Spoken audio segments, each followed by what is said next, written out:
Les amis, bonsoir à tous. J'espère que vous allez bien. Très très content de vous retrouver pour le débrief du Classico, la victoire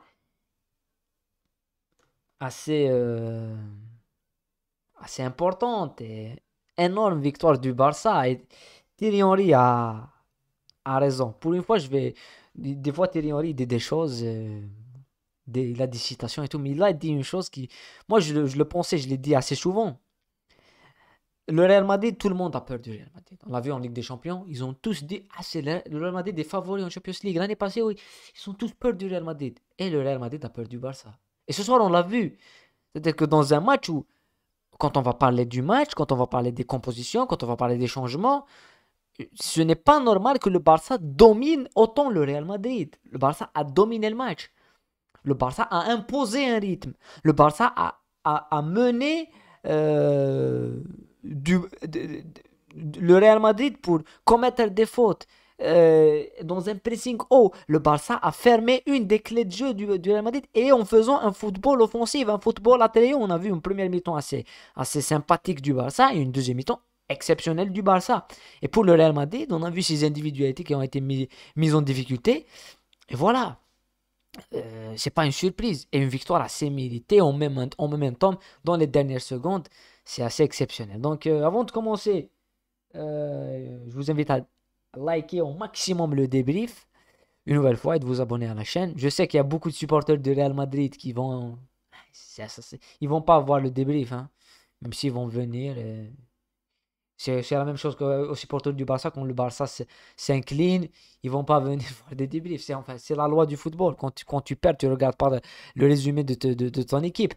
Mais ce soir, on a vu un très très bon match de football. C'est l'un des meilleurs classicos je pense, des 5, des 3 et des 4 dernières années. Et même les classicos quand il y avait Messi, il n'y avait pas autant d'enjeux dans un match où le Real Madrid doit gagner et le Barça ne doit pas perdre et doit aussi gagner, où la Liga est aussi mise en valeur. Et quand tu vois venir d'un but à l'autre, c'est quand même assez sympathique de voir un match aussi attrayant qui redonne à cette Liga ben, malgré que c'est un match qui, quand il termine, tu as 12 points d'avance, mais si c'était le Real qui gagne ils auraient pu gagner parce qu'il y a un but refusé pour Asensio, on aurait pu parler de 6 points, on aurait pu parler d'une Liga relancée. Et voilà, c'est pas le cas. Donc avant de commencer, comme j'ai dit, liker le débrief, on va commencer par les compositions d'équipe, on va parler juste des compos d'équipe. Et parler des compos d'équipe, il y a, avec les notes, bien sûr, des matchs, mais on a vu un Barça classique avec Sergio Roberto au milieu de terrain.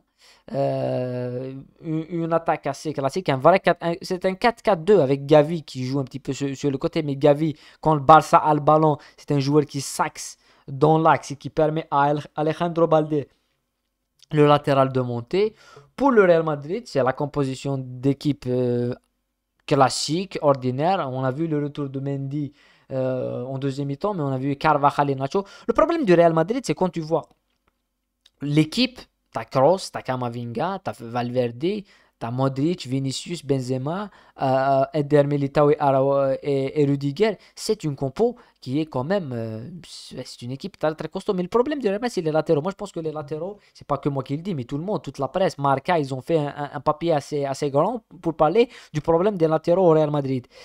Mais on- la chose qu'on attendait de voir, c'est est-ce que cette équipe du Real Madrid allait dominer le Barça, allait mettre vraiment le Barça en difficulté, allait pousser le Barça à défendre, parce que le match qu'on a vu au Classico, il n'y avait pas Lewandowski, c'était pas la même équipe, il n'y avait pas aussi Araujo.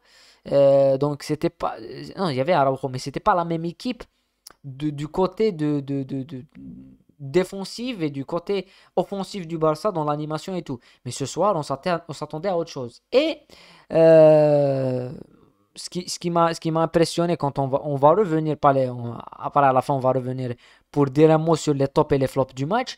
Mais bien sûr, c'est un match émotionnel. C'est un match émotionnel. Il y a beaucoup d'émotions à retenir dans ce match. Euh, mais certainement, le but que le Barça marque à la 92e minute, à la 91e minute, pour tuer ce match et de caissier. L'unique changement fait au milieu de terrain du Barça, oui, Carvajal, l'image de Carvajal et la détresse de Carvajal, je la comprends pour les Madridiens parce que c'était la même cas. Mais il faut dire une chose, le match a pas bien commencé pour le Real Madrid de point de vue de la maîtrise, parce qu'on a vu le Barça beaucoup plus entreprenant. Il y avait beaucoup de situations, le frappe de Lewandowski, la frappe de Rafinha. Il y avait des situations où le Barça était rentré bien dans le match, en essayant de monter, en essayant de presser très très haut. On a vu un Real Madrid qui n'arrive pas à sortir de sa zone.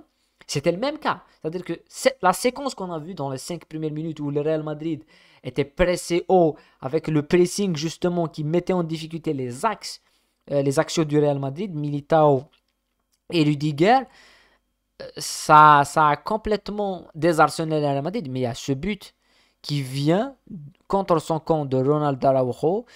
C'est un but Vinicius qui essaie de centrer, ça frappe dans la tête d'Araujo et ça va longer le poteau et ça va rentrer dans les buts. Pour moi, ce but-là, il a changé le match. Et il a donné les clés psychologiquement au Real Madrid. Et moi, je me suis dit, quand je regardais le match, je me suis dit, fallait vraiment pas que le Barça encaisse ce but. Parce que psychologiquement, le Real Madrid, ils sont déjà, ils ont déjà un effectif qui est beaucoup plus fourni. On va en reparler après. Mais leur donner ce but, ça va leur permettre de dominer encore plus le match, d'être encore plus dans la gestion. Et c'est ce qu'on a vu. Quand tu as des joueurs comme Modric, Kroos et même Kamavinga, c'est des joueurs qui vont te gérer le match, c'est des joueurs qui vont jouer la baballe et que toi tu vas courir. Mais le Barça a renversé ça et est reparti. Ils ont eu du mal, mais ils sont repartis, ils ont fait la même chose qu'en début de match et ils ont pressé Tartario, ils ont mis de l'impact et ils ont joué un football offensif, un football de, de, de position et l'utilisation, bien sûr, d'un joueur comme Baldé comme deuxième et deuxième ailier, c'était une bonne chose. Le match de Rafinha, il faut le souligner, il a fait un très très bon match dans la compatibilité. C'est le Rafinha, moi je le dis souvent, il faut que le Barça retrouve le Rafinha de Leeds. C'est un joueur qui a une débauche d'énergie interminable. C'est pour ça qu'il a réussi, qu'il a éclaté à Leeds sous Marcelo Bielsa. C'est Marcelo Bielsa, on connaît son envie des joueurs qui ne s'économisent pas, qui donnent tout dans le terrain et qui se projettent, qui revient, qui défend, qui presse, qui passe, qui frappe et tout. Et il a toute cette caractéristique. Mais on sent qu'au Barça, il est un petit peu handicapé par, je pense, le statut, par Barcelone, par le stade et tout. Mais ce soir, je l'ai vu faire beaucoup de bonnes choses. Il est à l'origine de beaucoup de situations. Et le Barça, une nouvelle fois, le football se joue au momentum. Il se joue à quand tu vas encaisser, à quand tu vas marquer. Et quand le Barça marque et égalise à la dernière situation, à la dernière minute de la première mi-temps, ça te change complètement la deuxième mi-temps et ça permet au Barça de rentrer en deuxième mi-temps et de donner un autre visage et de dominer et d'être beaucoup plus dans cette possibilité à marquer et à dominer le Real Madrid. Ce qu'ils ont fait en deuxième mi-temps, les meilleures situations, c'était pour le Real Madrid. Mais il y a quelque chose que j'ai voulu vous montrer. C'est par rapport au but qui est refusé. Le but qui est refusé, il est assez logique. Moi, je pense la VAR. Dans des situations d'interprétation. Dans une situation d'interprétation. C'est-à-dire une main, une faute, un penalty, il a touché, il n'a pas touché, il est tombé. La main, est-ce elle allonge le corps? Est-ce que ça, c'est de l'interprétation. Tout le monde, il y a deux arbitres, l'un il va siffler penalty, l'autre il va pas siffler penalty. L'un il va dire main, l'autre il va pas dire main. L'un il va dire faute. Mais quand on parle de hors-jeu, c'est hors-jeu, c'est au millimètre, tu dessines et tout, il y a hors-jeu, hors-jeu. Et ce but-là, il y a une erreur il y a une raison pour laquelle il est venu ce but. La première raison, c'est que le Barça à continuer à jouer, à continuer à essayer de proposer un football assez offensif, à ouvrir, à ouvrir le jeu, à monter et à permettre, à donner au Real Madrid la chance de la frapper dans l'espace. Et qu'on a vu un Vinicius qui a eu beaucoup plus d'espace dans les 10 et les 15 dernières minutes parce qu'il y a beaucoup plus de fatigue au milieu de terrain et que ce but, je me suis dit, voilà, le Real Madrid, maintenant, ils vont jouer la transition rapide. Et le Barça, l'unique solution, on le dit souvent, si tu n'arrives pas à gagner un match, il ne faut pas le perdre. Et le Barça, ils ont pu le perdre le match. Parce qu'ils n'arrivaient pas à le gagner. Ils n'arrivaient pas à mettre la même énergie qu'en début de match. Parce que physiquement, c'est pas la même équipe. Et dans le football, il y a les joueurs qui font la différence. Mais il y a le bon qui fait la différence. C'est les joueurs qui vont sortir du bon. Et le Real Madrid, quand tu vois les remplacements, le Real Madrid, euh, ils ont sorti Valverde, Modric, Kroos et Camavinga. Les quatre milieux, ils les ont sortis pour faire entrer Ceballos, Chouamini, Rodrigo. C'est toute notre équipe et des joueurs de très, très grande qualité. Dans le même côté, tu as le Barça qui finit avec presque les mêmes joueurs, avec seulement Sergio Roberto qui sort et Rafinha qui sort. Moi, je n'aurais pas voulu que Rafinha sorte parce que Ferran Torres, pour moi, c'est pas. Voilà. Mais Sergio Roberto, c'est le seul joueur qui sort et là, en tête que c'est le Kessie. C'est pour ça, dans le début des vidéos, j'ai dit le seul joueur qui est venu changer le milieu de terrain. Le Barça a fini par Busquets et Frankie de Jong.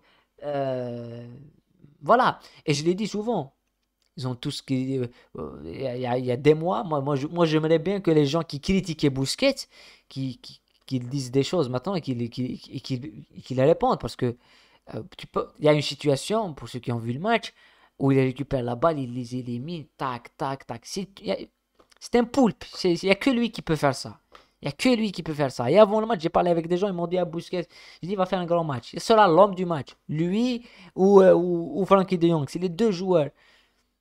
Ils font un match face à des joueurs où tout a changé. Et moi, je pense que ça fait vraiment sa différence. Et quand on parle de top et flop, pour moi, les tops, ils sont assez clairs. Busquets et Frankie de Jong au milieu. Rafinha aussi. Gavi, il a beaucoup de débauche d'énergie. La défense, Koundé, le match que fait Koundé, vraiment, Koundé, pour moi, c'est l'une des meilleures recrues du Barça. D'un autre côté, on a vu un très très bon match de Camavinga. Moi, je mettrais Camavinga vraiment dans son meilleur élément. Vinicius, parce que c'est l'unique joueur qui fait la différence. Mais sinon, les flops, Lewandowski et Benzema, pour moi, c'est les deux joueurs qui ont déçu dans ce match, tellement ils n'ont pas été assez.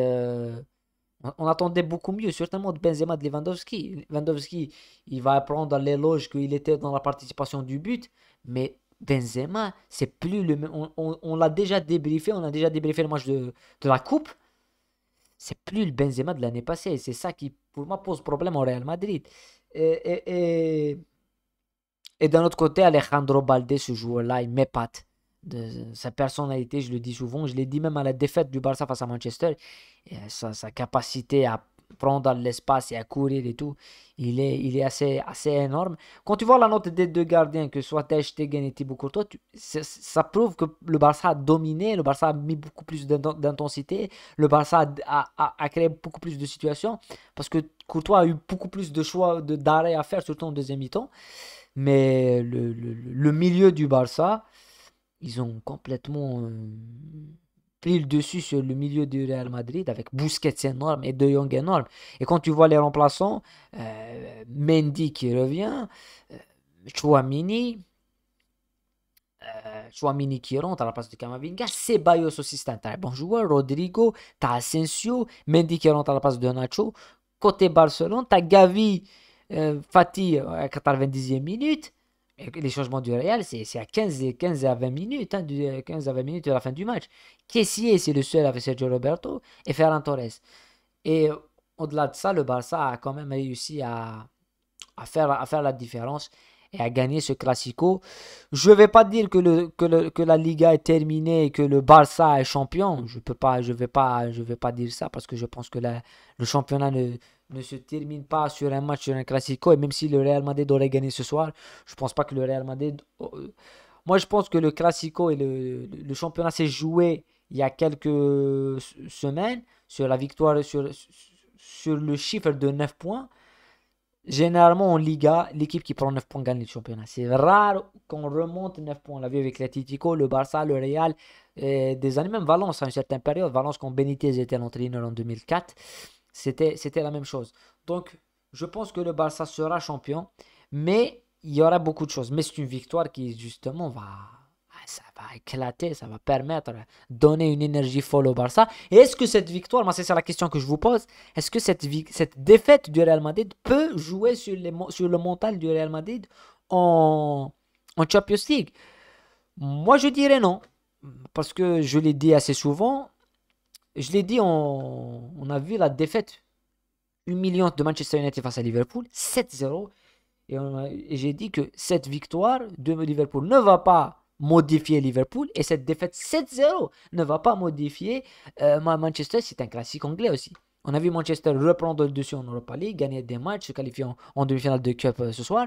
Et on a vu Liverpool s'effondrer à Madrid et perdre des points au championnat. Donc, ça peut tuer la Liga et que le championnat jouera au Real Madrid, mais le Real Madrid jouera, c'est joué pour le Barça, mais le Real Madrid a toujours les chances de gagner cette Champions League. Et il reste 12 matchs.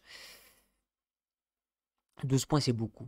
Je vois pas que le Barça, ils peuvent lâcher des points, mais le Real Madrid ne peut pas faire un sans faute. Parce qu'ils ont, le Real Madrid, ils ont lâché beaucoup de points face à Sociedad, face à Girona, face à des équipes où tu te dis, c'est impossible de lâcher des points. Et le Barça, ils ont une caractéristique cette saison, c'est que même s'ils sont mauvais, ils font pas de bons matchs, ils gagnent toujours. On l'a vu à Bilbao. À Bilbao la semaine passée. Comment ils sont allés gagner avec Rafinha avec un petit score. On l'a vu avant à Valence, et on l'a vu ce soir à Madrid. Ils gagnent, en étant mené 1-0, ils renversent le match. Voilà. En tous les cas, moi qui suis fan aussi du Barça, ça fait plaisir, ça fait vraiment plaisir. Voilà. C'est la fin du débrief. S'il y a quelqu'un qui peut ajouter quelque chose, faire votre analyse, vos tops, vos flops du match. On se retrouve dans d'autres vidéos, dans d'autres débriefs. En tous les cas, il y aura des matchs, il y aura des champions, la suite des championnats et des analyses qu'on pourra faire au fur et à mesure que les matchs avancent. Voilà, prenez soin de vous et la paix sur vous.